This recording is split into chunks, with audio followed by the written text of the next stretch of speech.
ప్రధాని అభ్యర్థిగా మల్లికార్జున ఖర్గేపై ఇండియా కూటమి ఏకాభిప్రాయానికి రాలేకపోయింది. మమతా కేజ్రీవాల్ ఖర్గే పేరును ప్రతిపాదించగా నితీష్ లాలు వ్యతిరేకించినట్లు తెలుస్తోంది. అయితే ప్రధాని అభ్యర్థి ఎవరనేది తర్వాత తేల్చుకుందామని, ముందు గెలవడంపై దృష్టి పెట్టాలని ఖర్గే హితవు పలికారు. విపక్ష ఎంపీలను పార్లమెంట్ నుంచి సస్పెండ్ చేసిన తరుణంలో ఇండియా కూటమి కీలక భేటీ జరిగింది. ఢిల్లీలో జరిగిన కూటమి 4వ సమావేశం దాదాపు 3 గంటల పాటు జరిగింది. ఈ కీలక భేటీలో పార్లమెంట్లో చోటు చేసుకున్న ఘటనలతో పాటు భవిష్యత్ కార్యాచరణపై నేతలు చర్చించారు. కూటమి ప్రధానమంత్రి అభ్యర్థిగా కాంగ్రెస్ జాతీయ అధ్యక్షుడు మల్లికార్జున ఖర్గేను మమతా బెనర్జీతో పాటు కేజ్రీవాల్ ప్రతిపాదించినట్లు సమాచారం. దీన్ని నితీష్ కుమార్, లాలూ ప్రసాద్ యాదవ్ వ్యతిరేకించినట్లు తెలుస్తోంది. ప్రధాని అభ్యర్థిత్వంపై ఇప్పుడే ప్రకటన చేయొద్దని ఖర్గే వారించినట్లు తెలుస్తోంది. తొలుత సమిష్టిగా పోరాడదాం, ఆ తర్వాత ప్రధాని అభ్యర్థిని నిర్ణయిద్దాం అని ఖర్గే స్పష్టం చేశారు. సంఖ్యాబలం లేకుండానే ప్రధానమంత్రి అభ్యర్థి ఎవరో ఆలోచించడం సరికాదన్నారు.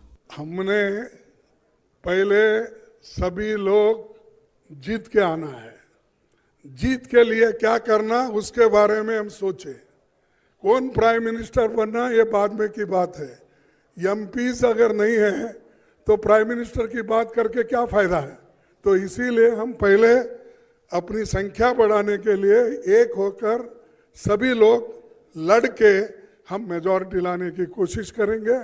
పార్లమెంట్ ఉభయ సభల నుంచి విపక్ష ఎంపీలను సస్పెండ్ చేయడాన్ని ఖండిస్తూ ఈ సమావేశంలో తీర్మానం చేశారు. ఎంపీల సస్పెన్షన్పై ఎల్లుండి దేశవ్యాప్త నిరసన చేపట్టనున్నట్లు ఖర్గే తెలిపారు. సీట్ల పంపకాలు రాష్ట్ర స్థాయిలోనే జరుగుతాయని, అక్కడ ఏదైనా సమస్య ఉంటే కేంద్ర స్థాయిలో చర్చిస్తామన్నారు. జనవరి 2వ వారంలోగా ఇండియా కూటమి పార్టీల మధ్య సీట్ల పంపకాలను ఖరారు చేయాలని నిర్ణయించుకున్నట్లు ఖర్గే చెప్పారు. ఈ సమావేశంలో 28 పార్టీలకు చెందిన నేతలు హాజరయ్యారు.